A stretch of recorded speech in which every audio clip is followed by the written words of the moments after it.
நன்றி சொல்லுங்க. நான் தான் தேவனுடைய ஆலயம். எங்க அப்பா எனக்குள்ள இருக்கிறார்.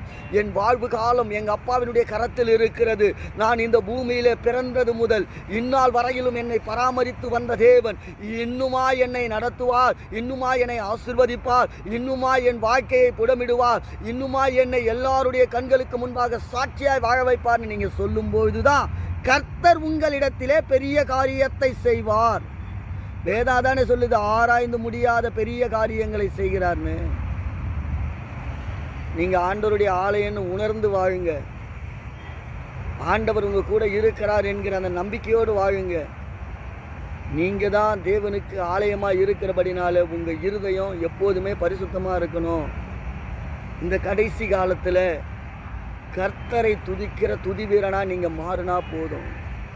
தேவன் செய்த நன்மைகளுக்காக நன்றி சொல்லி வாழ்கிற ஒரு உன்னதமான நன்றி உள்ள